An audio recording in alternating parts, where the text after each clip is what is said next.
Hi అండి, అందరికీ నమస్తే అండి. నేను ఈరోజు ఒక మంచి స్వీట్ పికిల్ చేస్తున్నానండి మామిడి పండుతోనే. ఇప్పుడు మనకి సమ్మర్ సీజన్ కాబట్టి మనకి మామిడి పళ్ళు అనేవి విరివిగా దొరుకుతూ ఉంటాయి. ఇలాంటప్పుడు ఏంటంటే మనం మామిడి పండుతోని డిఫరెంట్ వెరైటీస్ చేసుకొని సంవత్సరం అంతా కూడా మనం ఎంజాయ్ చేయొచ్చు.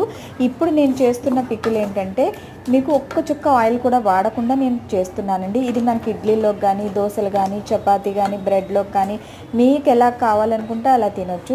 ఎలా అయినా సరే మీరు తినొచ్చు. ఇది చేసుకోవడం కూడా చాలా సింపుల్ అండి. నేను ఇప్పుడు ఏంటంటే ఒక 3 మ్యాంగోస్, మీడియం సైజు మీకు 3 మ్యాంగోస్ తీసుకున్నాను. దానికి సరిపడా బెల్లము, ఒక 1/2 కిలో బెల్లం తీసుకున్నానండి. ఇప్పుడు మ్యాంగోస్ని గుజ్జు కింద చేసుకొని, అంటే మ్యాంగో పల్ప్ కింద చేసుకొని అందులో ఈ బెల్లాన్ని కలుపుకొని పొయ్యి మీద పెట్టి కొంచెం దగ్గరికి అయిన తర్వాత ఒక్క స్పూన్ జీలకర్రని ఫ్రై చేసి పొడి చేసి, ఒక స్పూన్ జీలకర్ర పొడి, అలానే ఒక స్పూన్ కారము, కొంచెం ఉప్పు వేసి దగ్గరగా అయిన తర్వాత దించి చల్లార్చుకొని స్టోర్ చేసుకోవడమేనండి బాటిల్లో వేసుకొని.